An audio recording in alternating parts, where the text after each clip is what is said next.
Bienvenue pour un nouveau départ. Aujourd'hui, on poursuit Voyage dans une autre galaxie, ma nouvelle de science-fiction.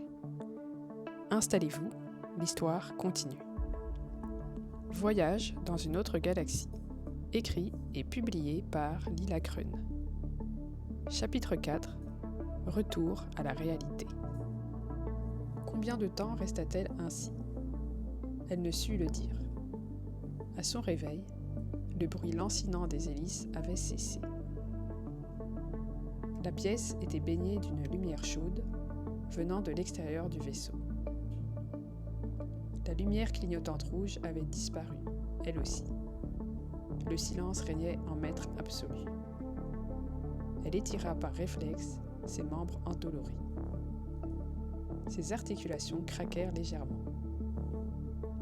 Elle étouffa un bâillement sonore et se frotta les yeux pour bien se réveiller. Non, elle ne rêvait pas. Ses poignets, devant son visage, ne portaient plus de menottes. S'appuyant sur ses paumes pour se redresser en position assise, elle put constater que ses chevilles étaient libres également. Que s'était-il passé durant son sommeil ? Qui était venu la défaire de ses liens ? Ami ? Ennemi ?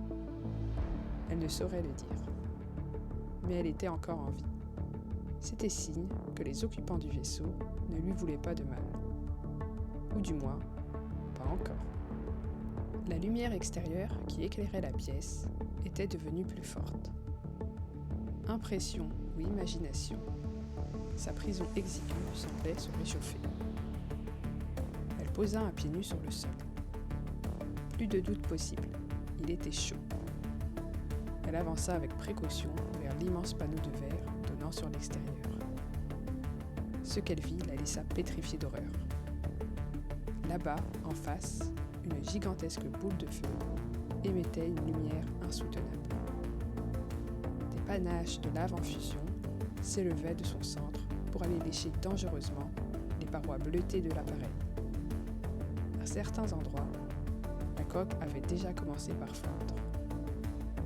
Que diable faisait le commandant ? Avait-il planifié un voyage sans retour ?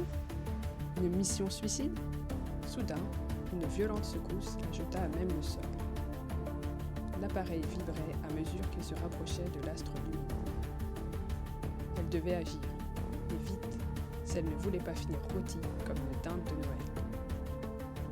Se relevant, elle se dirigea vers la porte de sa cellule, qui coulissa sans bruit à son approche. De l'autre côté, un long couloir sombre. Prenant une longue inspiration, elle fonça aussi vite que ses jambes lui permettaient. Là-bas, la lumière rouge s'était remise à clignoter, tel un phare la guidant à travers les pétales métalliques.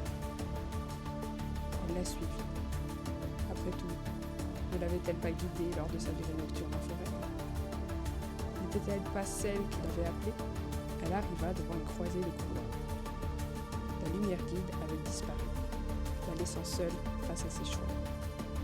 À gauche, au milieu, à droite, comment savoir où aller ? Sa psy lui aurait dit de suivre son intuition. Elle n'en avait pas. Ou tout du moins, elle ne savait pas l'écouter. Chaque choix dans sa vie n'avait été qu'une succession d'échecs et de déceptions. Pourquoi cela changerait-il aujourd'hui ? Soupirant d'agacement, elle avança un pied hésitant vers le couloir central. Était-ce le bon chemin ? Comme pour répondre à ses interrogations, le vaisseau fut pris d'une autre secousse, plus violente que la première, suivie par d'autres encore plus puissantes. Il finit par effectuer des tonneaux, emportant ses passagers et le contenant dans une spirale infernale. L'appareil était prisonnier du champ magnétique solaire et était devenu incontrôlable. Il tourbillonnait rapidement, rendant impossible tout déplacement volontaire. Une alarme s'était déclenchée. Le son strident résonnait dans tout l'habitacle et des lumières rouges clignotaient frénétiquement comme pour annoncer la fin toute proche. Ballottée dans tous les sens, la passagère était désorientée. Emportée par le mouvement rotatif, chaque tentative pour s'accrocher à la paroi échouait.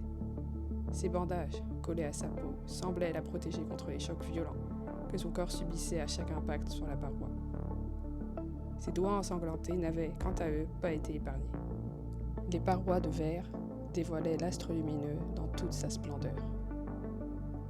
Rougi par la fournaise ambiante, l'extérieur du vaisseau attendait patiemment d'être avalé par ce monstre de lave. Rien ne semblait pouvoir changer son destin. Un dernier rouleau projeta la jeune femme contre un tuyau d'aération. Sa tête heurta sans ménagement l'acier de la paroi. Elle perdit à nouveau connaissance. Merci d'avoir voyagé avec moi. Si vous avez aimé ce chapitre, vous pouvez liker, vous abonner ou me dire ce que vous en avez pensé. On se retrouve très vite pour la suite.